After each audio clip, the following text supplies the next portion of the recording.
Hello, I'm Jessica Jem Cantamayor from Group 3 for DVMA of Veterinary Parasitology 412. So today, I will be discussing the gastrointestinal nematodes of equine.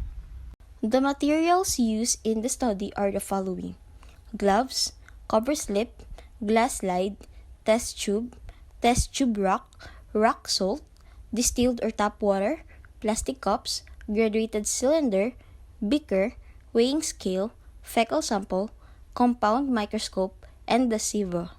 So first, what is a flotation technique? Flotation techniques use solutions which have higher specific gravity than the organisms to be floated, so that the organisms rise to the top and the debris sink to the bottom. The simple test tube flotation technique is a qualitative test for the detection of nematode and cestode eggs like the Parascaris species and the Trichuris species. Let's begin by collecting a fecal sample. Weighing of fecal sample precisely 3 grams. Transfer the collected sample into a designated plastic cup, ensuring accuracy in sample size. Second step, to prepare the saline solution, weigh out 400 grams of rock salt. Place the measured rock salt into a beaker. Then add 1 liter of distilled water to the beaker containing the rock salt. Vigorously stir the contents of the beaker until the rock salt is fully dissolved in the water. This saline solution serves as the medium for sample processing. After preparing the saline solution, the next step is to enhance sample preparation by adding first a 2.5 ml of tap water to each fecal sample within the plastic cup. Then, utilize a graduated cylinder to accurately measure 47.5 ml of the prepared saline solution. The precise measurement is crucial for consistent and reliable results. Gently pour the 47.5 ml of saline solution into the plastic cup containing the 3 grams of feces. Using a tongue depressor, thoroughly mix the content within the cup to ensure even distribution of the saline solution throughout the sample. The purpose of this is to remove solid particles and debris. Perform sieving 3 times on the mixture. This sieving process is integral to obtaining a purified sample. Fill a test tube with an appropriate amount of flotation solution, ensuring it reaches slightly above the rim of the test tube.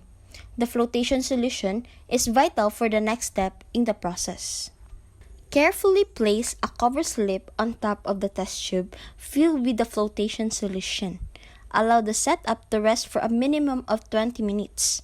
During this time, helminths and other parasitic elements will float to the surface. After the resting period, lift off the cover slip from the test tube. Place the cover slip directly into a clean glass slide. Proceed to examine the prepared sample using a compound microscope.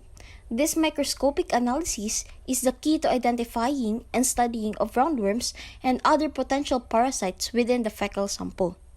By diligently following these comprehensive steps, the flotation technique can be effectively employed for the identification of parasitic worms in fecal samples, serving vital diagnostic and research purposes. Strongyloides westeri is a small, thin nematode less than 1 cm by 1 mm that resides in the proximal small intestine of fowls. Only females are parasitic, and they reproduce by parthenogenesis. Thin-walled, oval eggs containing a coiled larvae are possessed in the feces. Adult female Strongyloides westeri are located deep in the mucosa of the small intestine. The larvated eggs pass in the feces. In the environment, a rhabditiform larvae develops within each egg, which then hatches.